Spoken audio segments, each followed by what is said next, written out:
Be strong.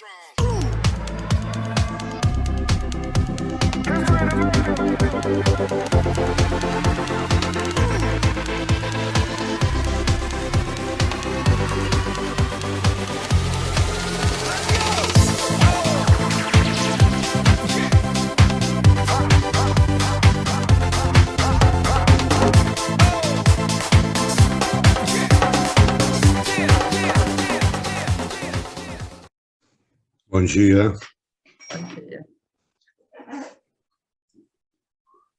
Nós temos uma dificuldade ainda em relação à própria formação, né, do fisioterapeuta, por conta da visão não muito generalista, né? Embora na nossa formação, nas diretrizes, né, curriculares, é colocado que o fisioterapeuta é um profissional de formação generalista, crítico, reflexiva e humanista, né? Só que nós sabemos que, de alguns anos para cá, é impossível a gente ter uma visão generalista, porque a ramificação que a fisioterapia abrange hoje é bastante ampla, né? Então é muito difícil todo mundo dominar todas as áreas, né? Mas é fundamental que a gente tenha um eixo básico de percepção da pessoa como um segmento inteiro, né? Não como uma coisa parcial, né? Ou localizada, ou sequelar só. Então, em relação à Covid-19, é sabido, né, por todos nós que a variação de sequelas é muito grande, o tempo de recuperação também é grande. Em alguns casos, tem pessoas que com mais de um ano de recuperação e que ainda se queixam de cansaço, fraqueza, falta de ar ocasionalmente, né? Fora as sequelas, não só do ponto de vista pulmonar, mas também cardiovascular, muscular, articular, neurológica, né? Nós temos uma variação bastante ampla. Então, é muito importante que o fisioterapeuta que trata a Covid, após, né, no caso da recuperação pós-Covid grave, tenha primeiro a noção de como acontece até chegar lá, né? Toda essa parte envolvendo a insuficiência respiratória, para nós podermos ter uma ideia mais clara de como a sequela atinge maior ou menor intensidade, né? Professor, a sua voz está saindo, não sei se para a Renata também, mas para mim, para você... Está baixo? Não, está ficando meio picotada. Para você Está também, Renata? cortada? Tá um pouquinho só, tá? Sim. Não sei. Está ouvindo bem, Lucinha? Agora melhorou um pouco. Melhorou? Não sei para a Karina. Melhorou um pouquinho. Melhorou? Então, essa visão é realmente muito importante. Logicamente, quando você vai tratar um paciente pós-Covid grave, a avaliação, o exame clínico também é fundamental, e depois a discussão de alguns fundamentos do tratamento, porque nós vemos, ao longo desse ano que passou, final do ano para cá, muitas iniciativas no sentido de ambulatórios de Covid-19, ambulatório de fisioterapia respiratória, né? Mas muita coisa voltada para condicionamento, enfim. Nós temos que, na realidade, perceber que o tratamento do paciente com Covid-19 não é um tratamento simples. Não é uma coisa assim, é só recuperar. Não é só recuperar. Ele tem uma série de particularidades, né, envolvendo o tempo da doença, as comorbidades que ele apresenta, a faixa etária, o comprometimento com o tratamento, enfim. Tem vários aspectos que, infelizmente, os fisioterapeutas não percebem com muita clareza isso. E existe outro ponto muito importante, que é, vocês, por exemplo, trabalham com ambulatório, trabalham com consultório, né? Trabalham com domicílio, né, do paciente. Mas a formação básica em terapia intensiva ajuda muito. Só que a maioria dos fisioterapeutas que trabalha com o Covid depois da alta hospitalar não é o mesmo que atua na terapia intensiva, né? A sequência é dada por outro colega, né? Por outro profissional. Por isso é que eu faço questão de fazer todo esse apanhado inicial, para vocês poderem ter esse embasamento na hora de tratar, né? E poder, como dizer, superar não, mas estar preparados para as surpresas que a gente vai encontrar ao longo do tratamento, tá? Então, vamos repetir algumas coisas que vocês já conhecem bastante, mas que são relevantes também, tá? Luciene, pode passar, por favor, primeira imagem. Para nós falarmos em insuficiência respiratória, que é o que leva o paciente à terapia intensiva, é o que leva o paciente à situação grave, né? É necessário a gente lembrar que os componentes do sistema respiratório, de forma direta ou indireta, interferem na mais rápida ou menos rápida, mais grave ou menos grave evolução da doença, né? Então, pode passar o plano.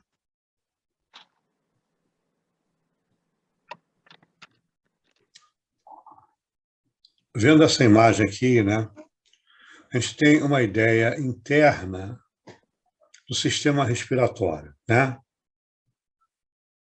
Toda essa sequência das vias aéreas superiores, vias aéreas inferiores, até a chegada aos bronquíolos, e principalmente bronquíolos terminais e alvéolos, nós não vamos ter uma interferência significativa como causa da Covid, como causa da gravidade da Covid, melhor dizendo, né?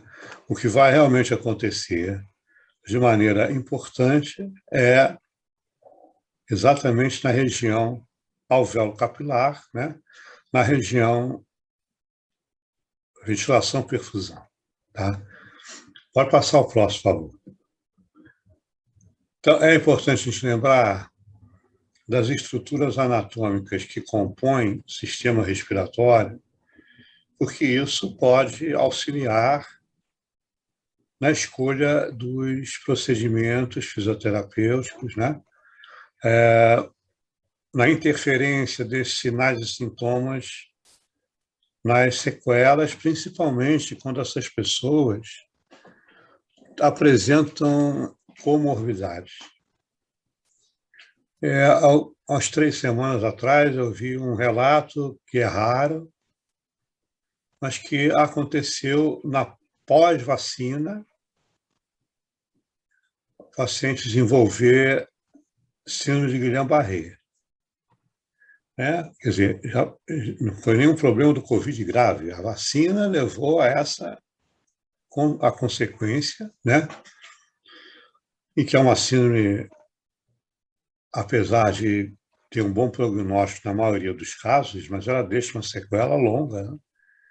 de recuperação de longo prazo, pelo menos um ano de tratamento, né? Fora as implicações respiratórias que ela provoca. E nós também tivemos várias situações ligadas à vacina AstraZeneca em relação à formação de trombos, né? A farmacêutica nega, mas realmente vários casos aconteceram de formação trombótica após a vacina, e um dos fatores também da Covid é a formação de trombos. Isso é uma coisa muito importante para o fisioterapeuta que vai dar continuidade a esse tratamento de recuperação, seja no ambulatório, seja no domicílio. Tá? Então, pode passar o próximo, por favor. Então, essa estrutura, né, descendo, tireoide, junto à cascagem cricoide, epiglote e tal, vai ter importância para a insuficiência respiratória, não especificamente para a COVID, mas, de qualquer maneira, nós vamos fazer uma passagem por insuficiência respiratória, né, para poder entender o que vai acontecer lá com a SARS-CoV-2, que é o equivalente à SARA que a gente está acostumado a ver. Né? Pode passar o próximo. Em relação à traqueia, não existe inconveniente por causa como causa, nem como consequência. O que pode acontecer, e muitas vezes é um fato que passa despercebido, é a possível deformação, a chamada traqueomalácia, que acontece quando o balonete interno do tubo fica muito insuflado, a pressão no cuff, né, fica muito alta, e isso pode gerar sangramento, necrose na parede posterior da traqueia e causar um alargamento anormal dela. Tá? Pode passar o próximo. Região de carina, região da divisão do bronco principal, né, em direito e esquerdo. Basicamente, a formação é igual, traqueia e brônquios principais. A partir dos brônquios lobares e segmentares, é onde nós vamos ter a formação ciliar, que vai ajudar muito ao trabalho de desobstrução, né? Já que o paciente com insuficiência respiratória e com Covid-19, SARS-CoV-2, acumula muco e faz infecções, né, importantes. Muitas vezes esse sistema ciliar fica impedido de atuar por conta do próprio muco muito espesso que fica emaranhado no sistema ciliar, dificultando a mobilização do muco. Né? Pode passar o próximo, por favor. Mas é exatamente nessa parte terminal dos bronquíolos, né, e dos alvéolos, onde nós vamos ter a ocorrência dos eventos que levam à insuficiência respiratória aguda, e podem levar à SARA e o equivalente da COVID, que é a SARS-CoV-2. Tá? Pode passar o próximo. Então, essa região que nós estamos vendo alvéolo capilar, né? A árvore brônquica, sempre lembrar que ela é ramificada de forma tridimensional, né? Para cima, para o lado, para trás, para baixo e para a frente, né? São 300 milhões de alvéolos que nós temos na fase mais amadurecida do sistema respiratório. Ou seja, com tudo isso, gerar uma insuficiência respiratória é bastante complicado e a gravidade reside exatamente na grande dificuldade que a gente vai ter nessa unidade de ventilação e perfusão, função da impossibilidade parcial ou total de troca gasosa. Tá? Pode passar para o próximo. Então, nós temos nessa terminação do bronquíolo terminal a formação dos alvéolos, que a gente vai falar de uma forma mais específica quando revisarmos alguns conceitos de fisiologia que vão nos ajudar muito na parte patológica e terapêutica. Ok? Pode passar o próximo. Que é essa região onde as coisas acontecem, onde todos os eventos da insuficiência respiratória acontecem. Pode passar para o próximo. Em relação ao arcabouço ósseo, diafragma, nós vamos voltar a falar de uma maneira mais específica quando discutirmos os tratamentos, né?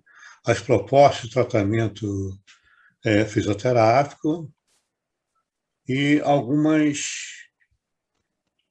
não erros, né? Mas algumas distorções que a gente vê acontecer na prática e que poderiam ser melhor abordadas se houvesse essa visão da anatomia clínica e da fisiologia e biomecânica, né? Esses três fatores têm que estar muito interligados, né, na consciência do fisioterapeuta, porque são fundamentais para que o tratamento seja bem sucedido. E a interferência desse arcabouço também vai se fazer quando existir algum tipo de comorbidade que interfira no melhor ou pior resultado da fisioterapia aplicada a esse paciente. Pode passar o próximo.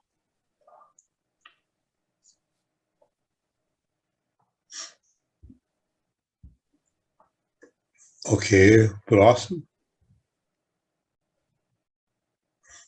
O movimento básico respiratório, que nós vamos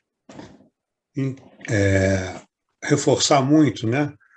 Por conta da necessidade que todos nós temos, e principalmente o paciente tem, dessa reapropriação diafragmática. Tá?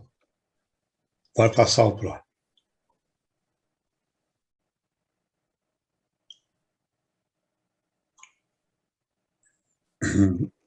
Aí vocês veem o movimento inspiratório associado à mecânica do diafragma, né? Nós vamos falar isso de uma forma mais específica, tanto na parte fisiológica quanto na parte de tratamento, tá? Pode passar o próximo. Ok. Então, essas estruturas todas que nós vimos são importantes nós lembrarmos, porque nós vamos aplicar tudo isso na hora do tratamento e na hora do exame também. Né? Bom, então nós vamos ver os aspectos mais relevantes da fisiologia respiratória ou pulmonar para desembocar na insuficiência respiratória aguda. Então, nós temos basicamente três eventos, que são a ventilação, a troca gasosa e a perfusão, né? E isso vai nos ajudar em relação à abordagem fisioterápica depois e a abordagem dos exames complementares, entre eles a espirometria. Tá? Então, no caso, o processo de ventilação seria basicamente o quê?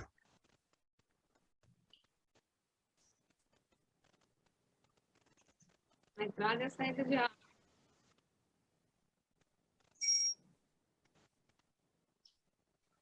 O que vocês falaram que eu não ouvi nada?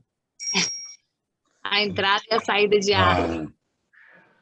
Entrada e saída de ar. O que mais?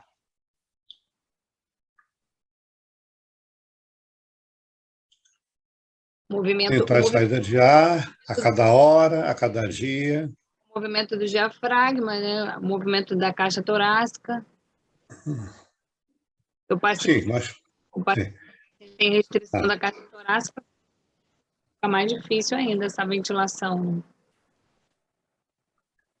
Sim, então o processo de ventilação seria a entrada e saída de ar a cada incursão. Tá?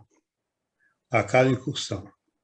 Seja suave ou não suave, né? Mas o processo de ventilação é a entrada e a saída de ar a cada incursão respiratória. Isso é importante ficar bem fixado, porque a gente vai ver qual é a consequência dessa alteração na insuficiência respiratória. Tá? Esse ar que entra e que sai varia de pessoa para pessoa, mas na pessoa adulta, jovem e saudável, esse volume gira em torno de 400, 500 mililitros, né? Mas não é esse volume todo que chega até a troca gasosa, né?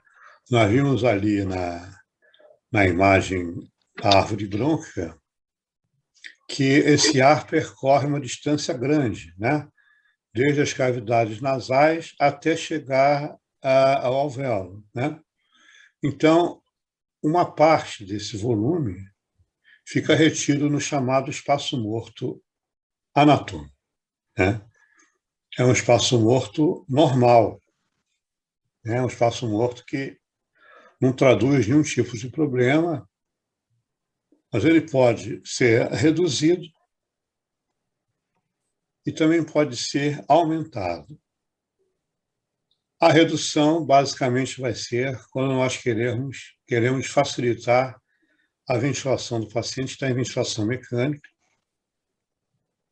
mas vai ser aumentado quando áreas alveolares também não participam da troca, o que significa, então, que esse espaço morto anatômico aumenta de forma patológica, né? Ou seja, nesse espaço morto anatômico, esse espaço é simplesmente de condução, não acontecem trocas gasosas, né? Então, é um espaço morto onde fica retido uma parte do volume e, consequentemente, uma parte do oxigênio que foi inspirado, tá?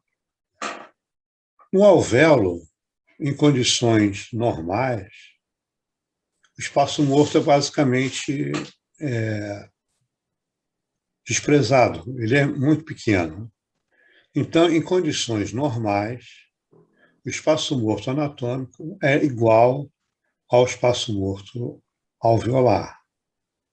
Por consequência, é igual ao espaço morto fisiológico, já que ele seria a soma dos dois. Quando nós temos uma situação patológica, em que esse espaço morto anatômico, somado ao espaço morto alveolar, que agora passou a ser real, nós vamos ter, então, um espaço morto fisiológico, que é o somatório dos dois espaços. Tá? Então, esse espaço morto fisiológico só passa a ser considerado quando existe alguma anormalidade, tá? Seja crônica, seja aguda. Okay? Então, todo o processo de entrada e saída de ar é considerado como ventilação. Tá? E esse ar vai ser conduzido dessa maneira até a unidade celular, mais propriamente na mitocôndria, onde vai acontecer toda a evolução energética desse ar inspirado, e só então nesse nível celular é que vai acontecer a respiração, né? Então o processo todo é ventilatório e na célula é que nós vamos ter o processo de respiração, tá? Bom, Essa ventilação, que é o ar que entra e sai a cada incursão, pode ser em maior quantidade ou menor quantidade, de acordo com a necessidade, seja uma necessidade fisiológica, seja uma necessidade patológica. Tá? Então, nós observamos uma particularidade que é específica do sistema respiratório, que é o único que pode trabalhar de forma automática e de forma voluntária. Né? O sistema respiratório é o único que permite que nós modifiquemos os volumes, né, de acordo com a necessidade. Por isso, nós temos volumes pulmonares que são mobilizados de acordo com a situação momentânea, crônica ou aguda que o paciente apresenta ou a pessoa normalmente apresenta. Tá? Então, os volumes basicamente são volume corrente, volume de reserva inspiratório, volume de reserva expiratória e o volume residual. Tá? O que é o volume corrente?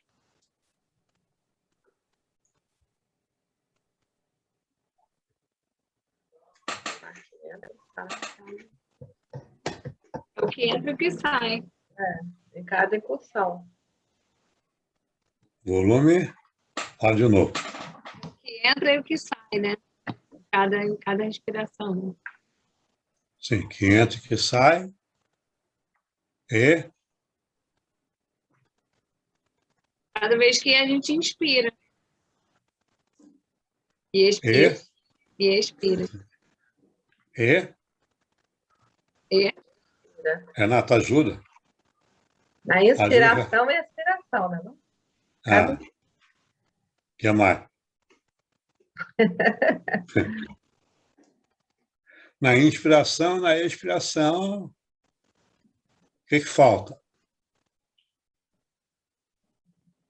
Ah, que sai dos pulmões, não? O ar que entra e sai dos pulmões em cada incursão respiratória. O que mais? Eu não lembro mais, não. Você agora está usando, né? Vocês estão respirando em repouso, eu também, né? Então, nós estamos usando um volume. Se eu tivesse que respirar de uma outra forma, eu usaria outro. Não? O volume corrente é o volume que a gente mobiliza a cada incursão suave, tá? A cada incursão em repouso, tá? É esse movimento que a gente está fazendo agora, que a gente nem percebe que está respirando, né? O ar é uma coisa que a gente só valoriza quando falta, correto? Enquanto ele não falta, você nem sabe que frequência é, né? Está respirando pelo nariz, pela boca, com o pulmão, sem o pulmão, com as guerras, com as brancas, né? Você nem imagina nada que você, né? Está tudo bem. Né? Então, o volume corrente é o ar que entra e sai a cada incursão suave, ou cada incursão em repouso, né? Quando eu falo suave, e diferencio um pouco de repouso, que muitas pessoas, mesmo em repouso, têm dificuldade, né? sim. De mobilizar volume corrente, né? Então, esse é o volume que a gente usa a cada incursão. É o volume que é usado para fazer a mensuração do volume minuto, né? A frequência respiratória vezes o volume corrente. Então, se nós estamos trabalhando aqui com uma pessoa com 12, 14 incursões por minuto, a 500 ml, nós temos um volume minuto de 7 litros, né? Enquanto que o volume do débito cardíaco gira em torno de 6 litros, né? Então, tem uma correlação entre o volume minuto e o débito cardíaco, tá? Bom, a partir do momento que você precisa usar uma inspiração mais profunda ou mais forçada, e aí tem diferença, nós vamos ter o uso de um volume de reserva, né? Que é o volume de reserva inspiratório. Ou seja, é o volume que nós podemos inspirar além do volume corrente, né? Então, eu posso inspirar curtinho e continuar com a inspiração profunda até o máximo que eu puder. Então, para que eu consiga fazer isso, eu estou usando o volume de reserva inspiratória, quando os pulmões vão ocupar aquele espaço que fica na região das 3 últimas costelas, que é um espaço que não é usado, a não ser que haja necessidade do maior volume. Tá? Da mesma forma que eu faço uma expiração suave, eu também posso fazer uma expiração profunda, ou seja, eu posso continuar a expirar no mesmo movimento, né? Então, eu estou usando o volume de reserva expiratório. Tá?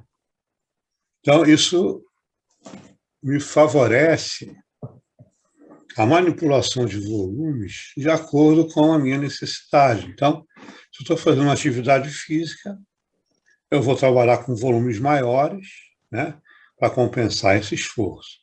Se eu estou apresentando dificuldade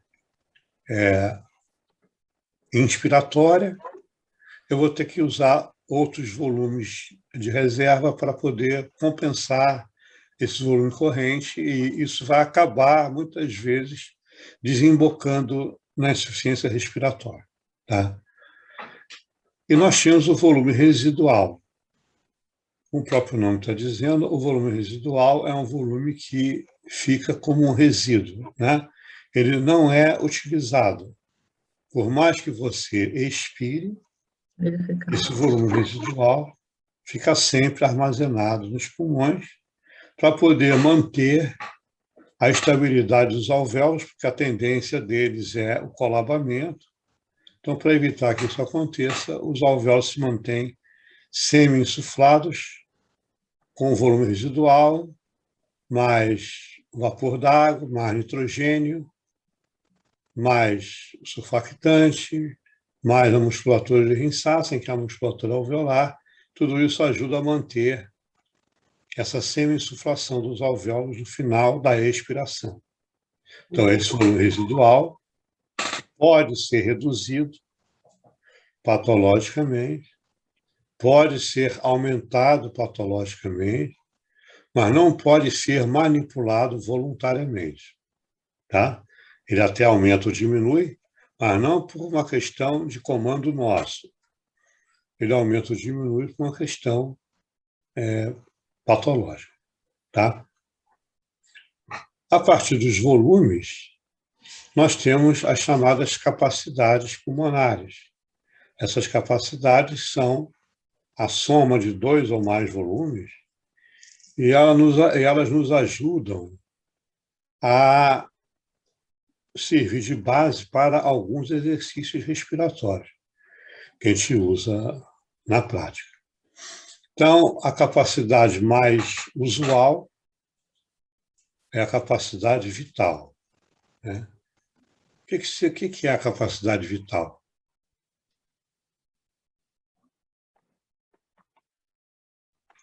Eu acho que a capacidade máxima que o pulmão consegue, né?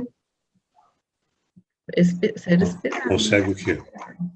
Ele consegue puxar e soltar, a capacidade máxima. Sim. Então, vamos colocar isso mais didático.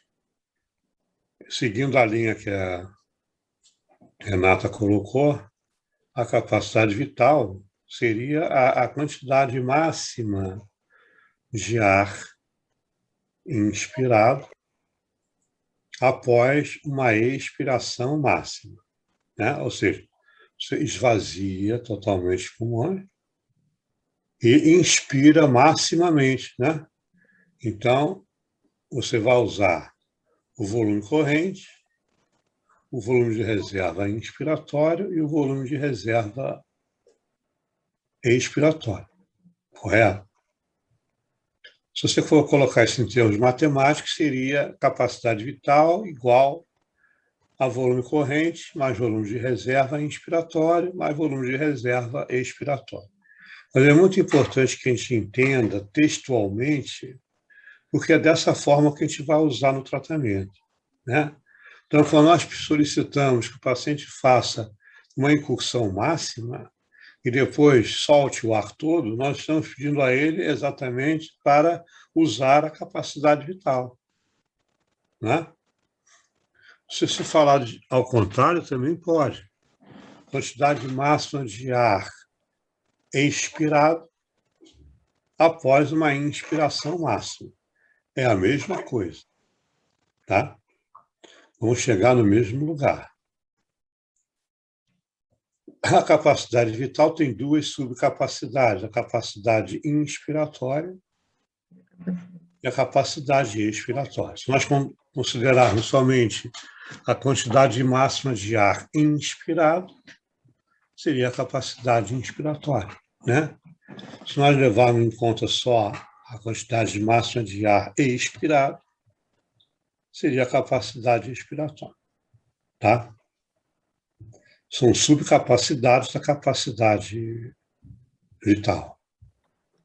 E a capacidade pulmonar total é o quê? É tudo, né? Residual. É? Sem somar. Como é que seria textualmente?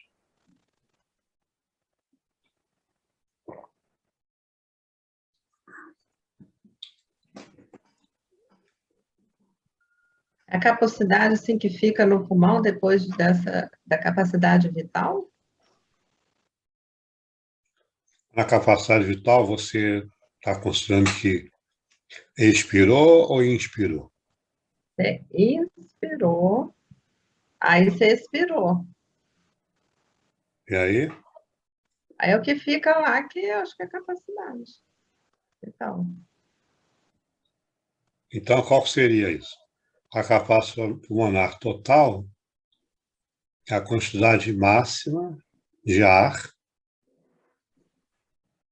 armazenada nos pulmões Depois da expiração. após uma inspiração máxima seguida de apneuse. Tá? Ou seja, você faz uma inspiração máxima e sustenta por alguns segundos, né? Então, nesse momento, você tem todos os volumes armazenados, correto? A partir do momento que você expira, voltamos à capacidade vital, né? Então, quando você faz uma inspiração máxima e sustenta por alguns segundos, nós temos os 3 volumes mais o volume residual, né?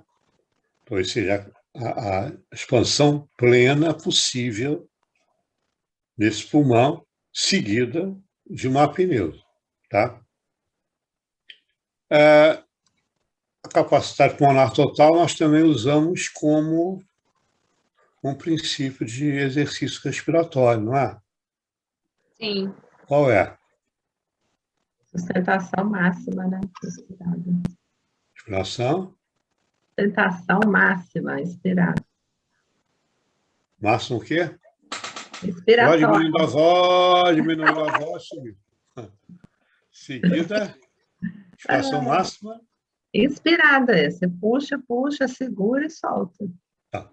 É o que a gente usa para sustentação inspiratória máxima, né? É. Ou inspiração máxima sustentada, né? É um exercício que a gente utiliza, né?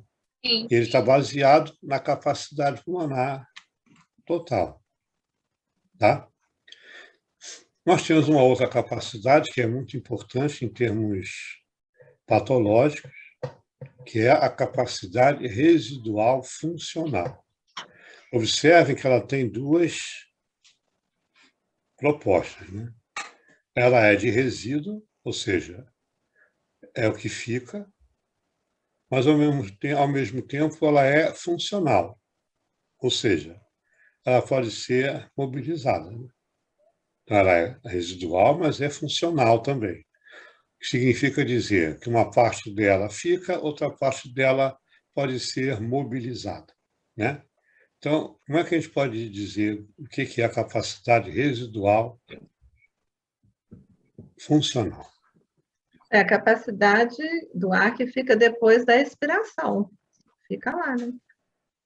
Qual a expiração? Qual é a expiração? Não, aí seria aqui, o ar que Esperança, né? Porque para não colabar, né? Não é isso? é Sim, mas suave, aí, é normal. você cai lá no volume residual, né? A Renata colocou a quantidade de ar que fica nos pulmões após uma expiração. É, a suave, a normal, né? Suave, A expiração suave. suave. Por quê? Quando você faz uma expiração suave, o que fica nos pulmões? Volume O volume de reserva expiratório e o volume residual, né? Então, por que ela é funcional? Você pode mobilizar o volume de reserva, né? Por que ela é residual? Porque o volume residual você não tem como mexer. Então, você manipula o de reserva expiratória. Isso, em situações normais, funciona muito bem, mas em situações patológicas, essa capacidade residual funcional sofre alterações importantes, tanto no resíduo quanto no volume de reserva expiratória. Tá? Então, essa capacidade residual funcional não deve ficar esquecida, porque ela vai interferir depois nas situações patológicas, principalmente no DPOC.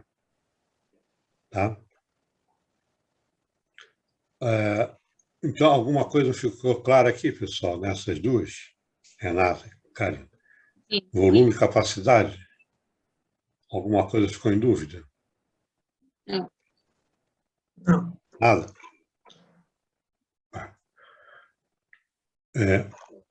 Pode passar o próximo, por favor, Lúcia. Só que nós teríamos o gráfico que mostra essa alteração dos volumes, né? Então, na curvinha menor é a curvinha do volume corrente, né? Quando a pessoa faz uma inspiração máxima, ela usa o volume de reserva inspiratório. Quando ela solta totalmente o ar, ela usa o volume de reserva expiratório e fica sempre lá embaixo o volume residual. Tá? Então, esse gráfico mostra de uma forma bastante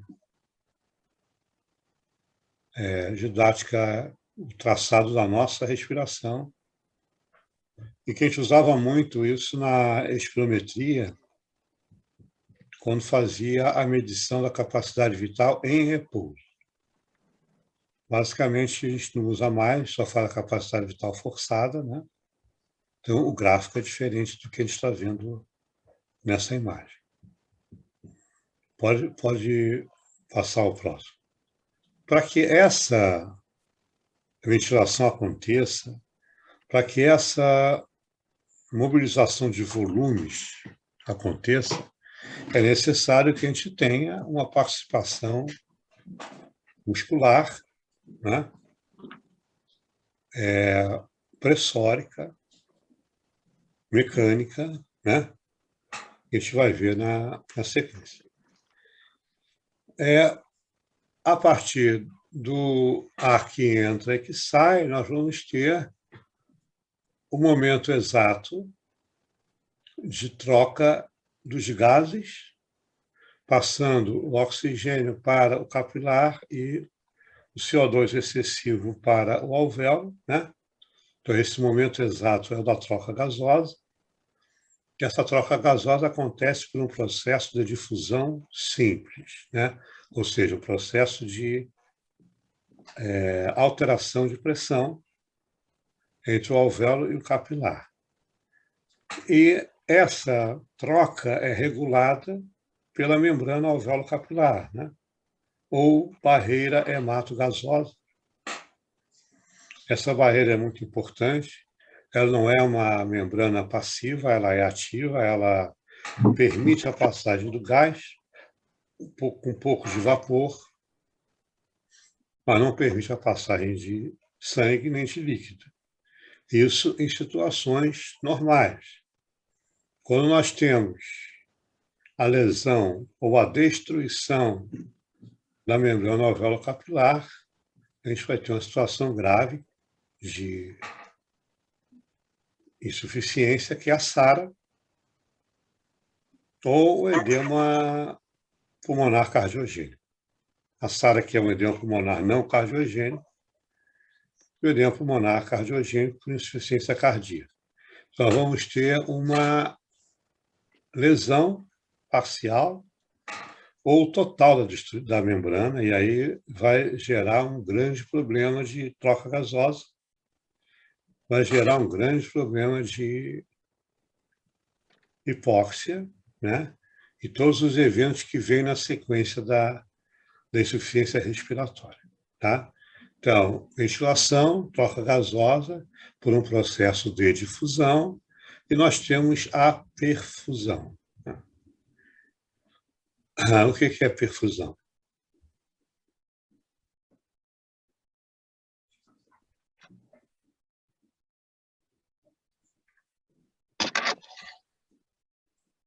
Como eu falei no início, essa unidade VQ, né, essa unidade de ventilação e perfusão, é fundamental para a gente poder entender todo o resto que vai acontecer na insuficiência respiratória.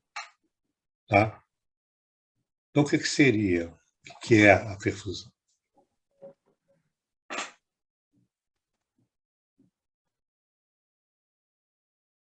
É a passagem do sangue para o alvéolo, assim. O gás carbônico O Falar sangue passa, certinho, o oxigênio, né? o sangue passa para o alvéolo? aí traz o gás carbônico, aí elimina o oxigênio. Oi? Fala mais Ele alto. traz o gás carbônico e tira o Ah, oxigênio, né? sim. Então, o que é a Eu não perfusão? sei falar direitinho, certinho, não. Não, pode falar em português, não tem problema, não. Pode falar em português que a gente entende. Então, em cima do que você falou, Essa troca entre É. o carbônico e o oxigênio, não é isso? então o que é a troca gasosa? E o outro vai ser absorvido. Hã? O oxigênio vai ser absorvido e o gás carbônico vai ser eliminado, né? Isso é a Sim. perfusão, né? Mas isso é a troca gasosa, não? Sim. Não. Então, o que é a perfusão? A A perfusão Renata falou uma parte, Aí a outra é mas a Karina que fala. falta completar. é o quanto que capta de gás carbônico, o quanto que capta, não, que expele gás carbônico e que capta de oxigênio. Não é isso? Sim. E o que é a troca gasosa, então? É a passagem do oxigênio Não. e... Aí não é a mesma coisa que você está falando? É. Tá. Então, o que é Perfusão perfusão? é igual. Isso que vocês estão falando é confusão. Estou perguntando o que é perfusão.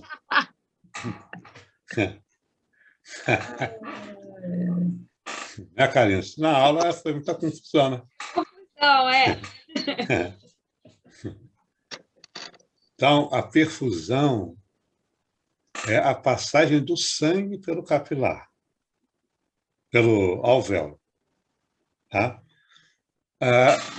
Mas isso aí não é básico? Seria básico se fosse sempre normal. Né? O sangue, como é que acontece essa trajetória? Né? O sangue é recolhido do sistema orgânico e cai todo na cava, né? Cai todo no sistema cava. O sistema cava vai levar o sangue venoso, né, para o coração direito. Então, o sangue entra pelo átrio direito, né, passa para o ventrículo direito, daí ele é bombeado pela artéria pulmonar, né, para a circulação pulmonar, correto? Então, esse sangue rico em CO2 é conduzido pela artéria pulmonar. Na região capilar, o sangue passa pelo alvéolo, né? Ou seja, perfunde o alvéolo.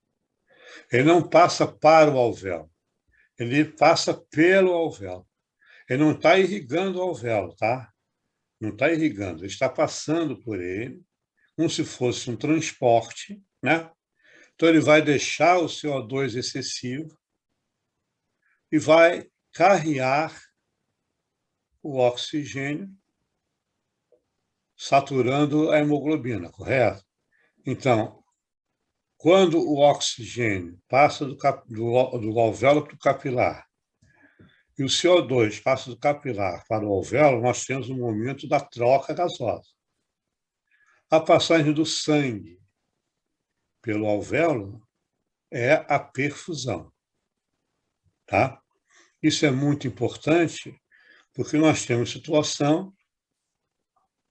mais de uma situação, em que nós vamos ter a alteração ventilação-perfusão, onde o problema está na perfusão.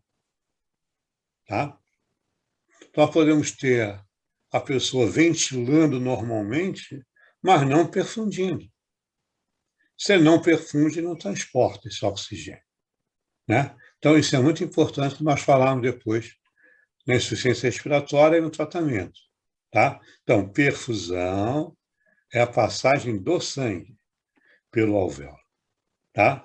Ele pode estar carregando CO2 em maior ou menor quantidade e pode captar O2 em maior ou menor quantidade. Tá?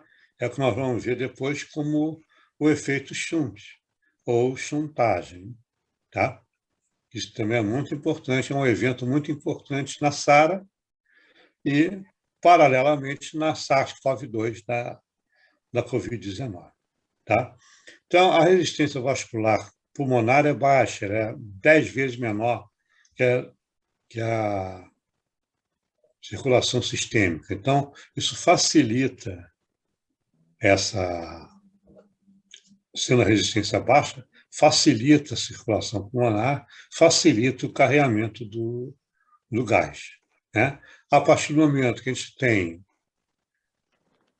aumento da resistência, nós vamos ter mais dificuldade em relação ao fluxo sanguíneo, porque vocês estão vendo aí embaixo, a resistência vascular é inversamente proporcional ao fluxo.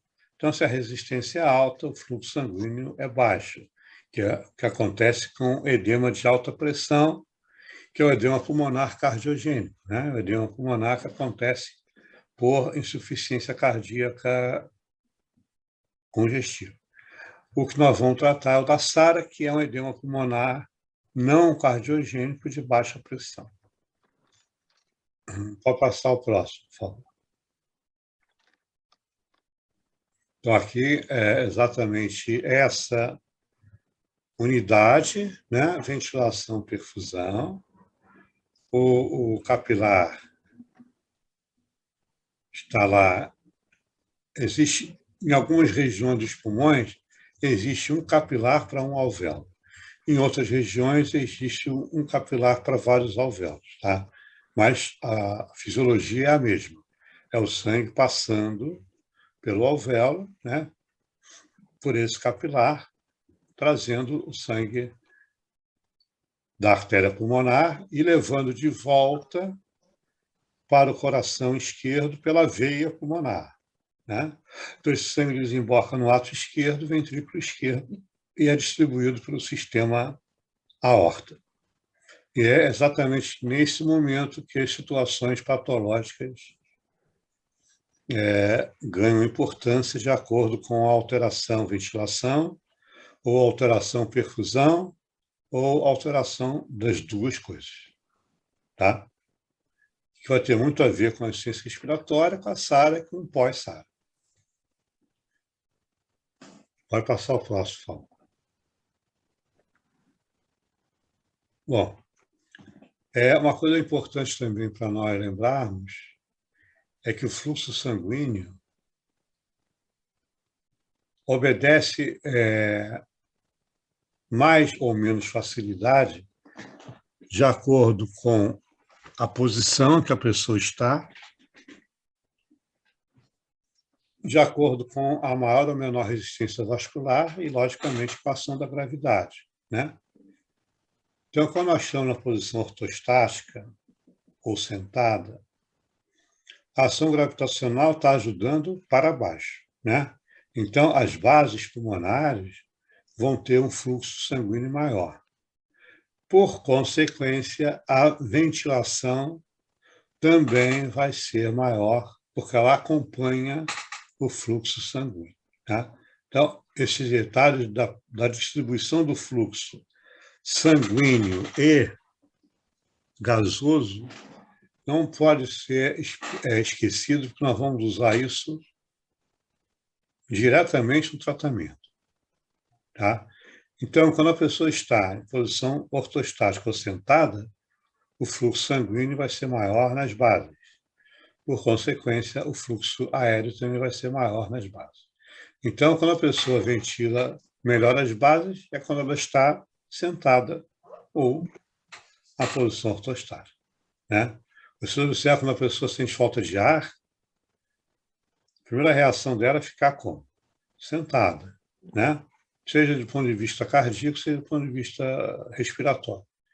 A pessoa senta porque isso facilita o acesso do fluxo para a base, tá?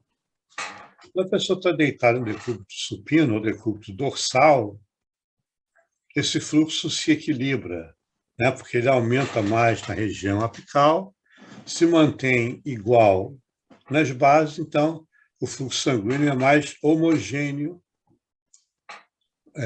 nos pulmões todos, só vai variar agora a parte posterior em relação à parte anterior. Então, por exemplo, quando a pessoa está em decúbito dorsal, qual é a área que tem maior facilitação gravitacional?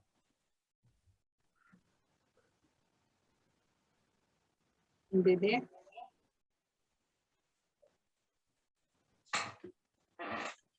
Em termos de ápice, base, basicamente é igual, né?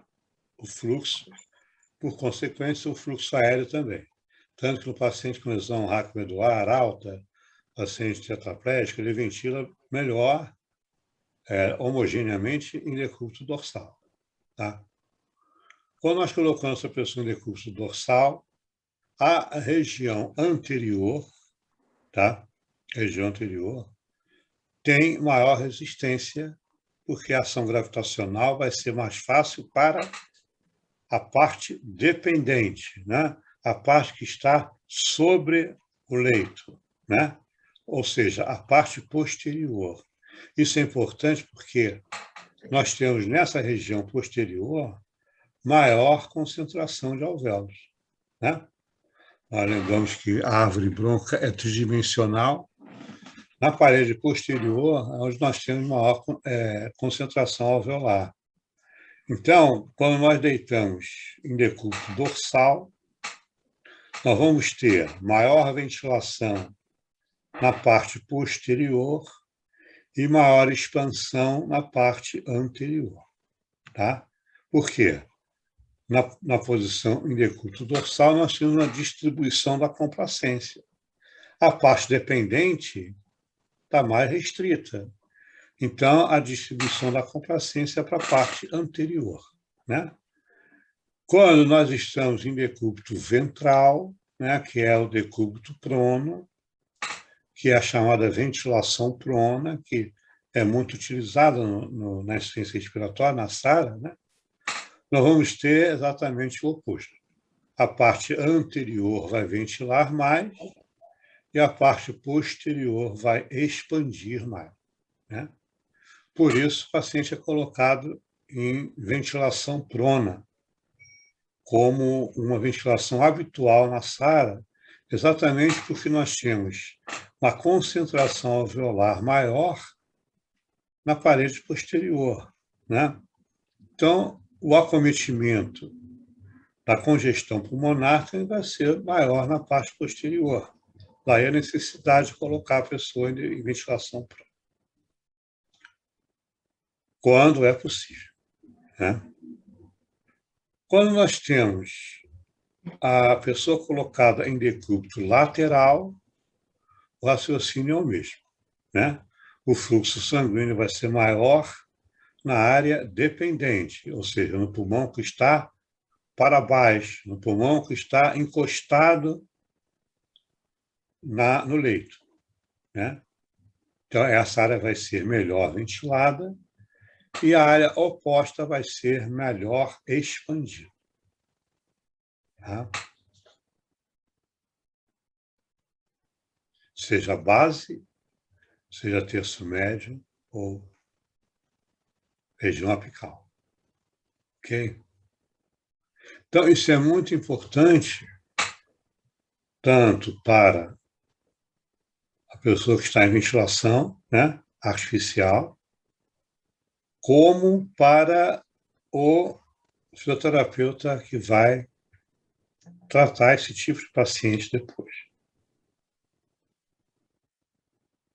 Tá? Isso é muito importante. Então, lembrar sempre que o fluxo sanguíneo acompanha áreas de menor resistência vascular, preferencialmente, e com ação gravitacional a favor. Tá? E o fluxo de ar acompanha da mesma maneira. Por isso, a posição em que nós vamos tratar o paciente vai ser fundamental. E é esses detalhes que faltam muitas vezes no tratamento e que a gente vai discutir lá na frente. Ok? Alguma coisa não ficou bem explicada aqui, pessoal? O fluxo sanguíneo, a resistência, eu não entendi bem. Qual que você falou? Não, o fluxo sanguíneo, ele acompanha a área de... Eu não entendi, se é maior resistência... Quando você está deitado em decúbito, na posição sentada, a resistência vascular é menor nas áreas em que a gravidade facilita, a ação da gravidade facilita, né? Então, a ação da gravidade é sempre nos puxando para baixo, né? Sempre para o centro, né? Da Terra. É uma força centrípeta, não é isso? Quando nós estamos na posição sentada, essa força vai ser maior para baixo ou para cima? Para baixo. A ação da gravidade vai ser mais fácil para baixo, né? Então, nós vamos, na posição ortostática ou sentada, o fluxo sanguíneo vai acontecer em maior intensidade para as bases pulmonares. O fluxo de ar acompanha essa mesma tendência, né? Quando você fica deitada em decúbito dorsal, a área de maior facilitação da gravidade é a área que vai para trás, né? A própria ação gravitacional facilita para baixo, né? Ou seja, a parte posterior, né? A parte anterior, mecanicamente, vai expandir melhor, porque a parte posterior está bloqueada pelo próprio leito, né? Então, a resistência vascular vai ser maior na parte anterior, vai ser menor na parte posterior. Então, a parte posterior vai ter um maior fluxo sanguíneo, por isso ela vai ventilar melhor. A parede anterior vai expandir mais. Correto? Quando você muda o decúbito para decúbito ventral ou prono, o raciocínio inverte. A ação gravitacional vai ser maior para onde? Para a parte anterior, né? Então, nessa área anterior, nós vamos ter mais ventilação. A parte posterior vai expandir mais, porque agora quem está dependente é a parede anterior, né? Então, a parede de trás tem a complacência distribuída, facilitando a expansão dessa área, né? Então, quando nós colocamos o paciente em ventilação prona, o objetivo é exatamente distribuir complacência para essa área, tá? Que é um fator importante também na evolução da SARA, tá? Ou da SARS-CoV-2, que é o equivalente. E em decúbito lateral, o raciocínio também é igual. Foi? Foi. Tá. Vou passar o próximo, por favor. Bom, para que tudo isso seja possível, essa manipulação de volumes, capacidades, né? É necessário que a gente tenha a mecânica ventilatória preservada, né? Então, isso é possível fundamentalmente graças ao diafragma, tá? O diafragma é o nosso músculo especial, porque ele permite que nós tenhamos uma ventilação com o mínimo de esforço, nós nem percebemos, durante a vida inteira, né? Ao contrário do coração que precisa do auxílio das bombas, né, de panturrilha, de bíceps, coxas, abdominais, o diafragma não precisa. Ele trabalha permanentemente, né? Ele não tem período nenhum de repouso,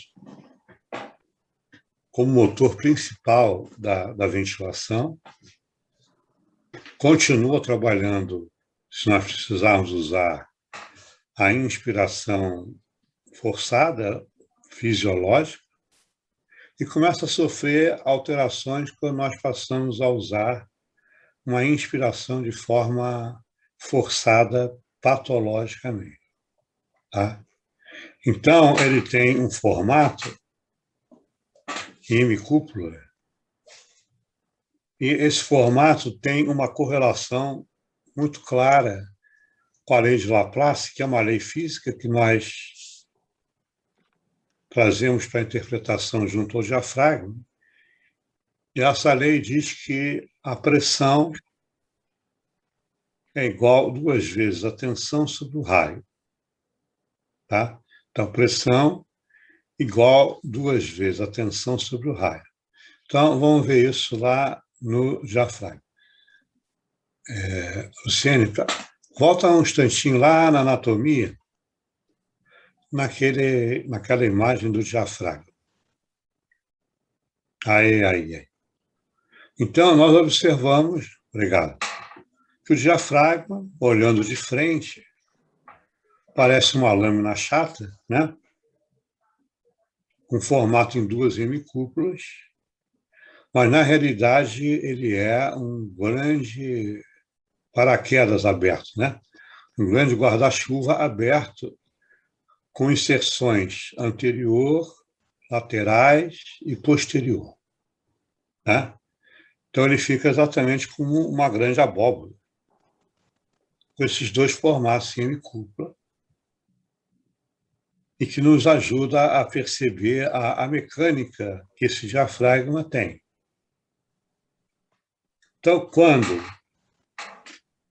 nós trazemos a lei de Laplace para cá, nós vamos ter como pressão a força transdiafragmática, ou seja, a força de contração do diafragma.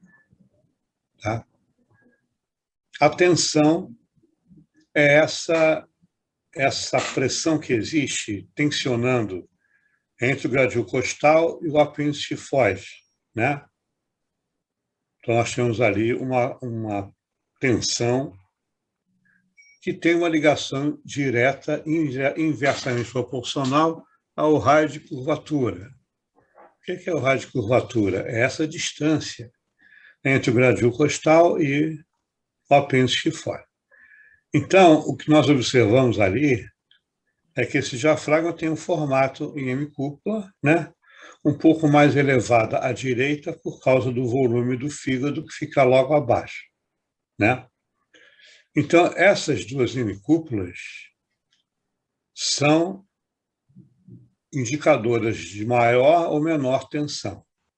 Ou seja, A pressão é diretamente proporcional à tensão, inversamente proporcional ao raio de curvatura. Então, se esse diafragma, numa situação patológica, como acontece com o DPOC, ficam aplanadas, né, por causa dessa hiperinsuflação, o que vai acontecer? Se aumenta o raio de curvatura, diminui a tensão e diminui a força de contração. Tá?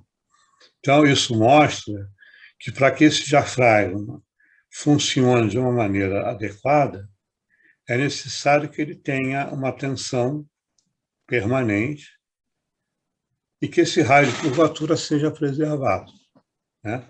Então, a gente pega uma radiografia de uma pessoa de 30 anos, observa nitidamente as hemicúpulas, né?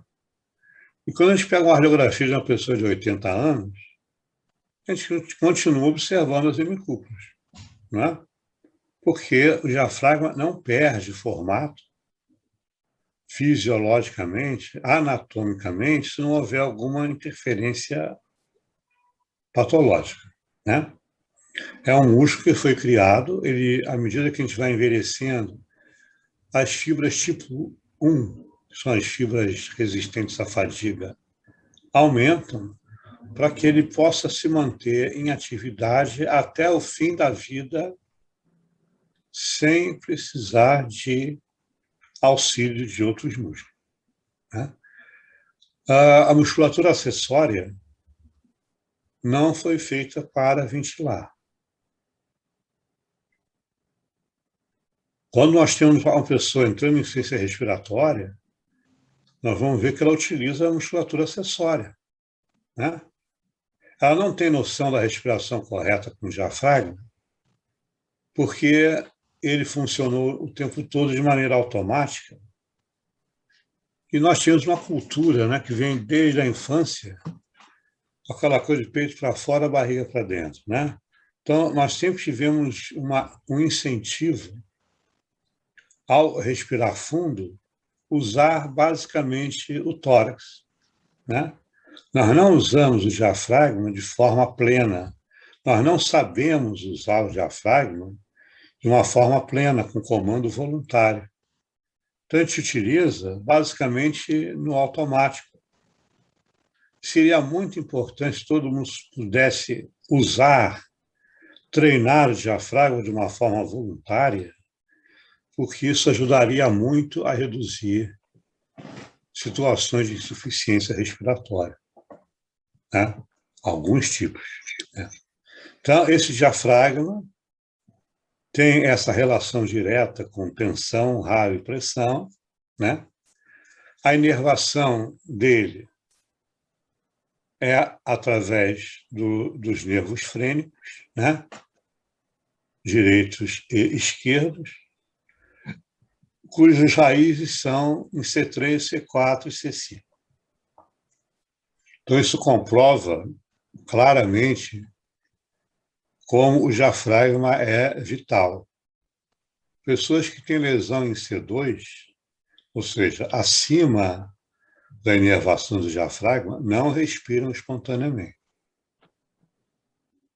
Não tem musculatura acessória que segure. Essa musculatura de escalenos, esternocleido, trapézios, peitorais, auxiliam a respiração máxima, mas não são músculos motores da ventilação. Motor é o diafragma. Então, quando a pessoa não tem capacidade diafragmática, ela não consegue manter ventilação espontânea. Outra coisa que a gente ouve muitas pessoas falarem, mas o paciente tem enfisema, ele não tem mais diafragma.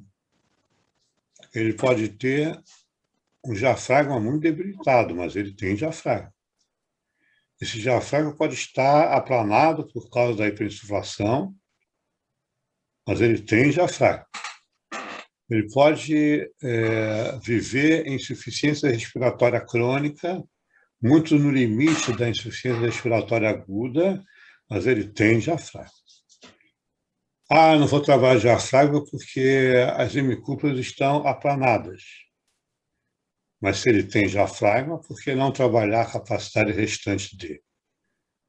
A gente acaba, às vezes, conduzindo mal o tratamento cinesiológico desse paciente, porque a gente valoriza a musculatura que ele menos deveria usar, que é a musculatura acessória. E quando ele é um paciente que teve Covid-19, além do enfisema, aí a coisa fica bastante complicada, né? Então, pode voltar, por favor.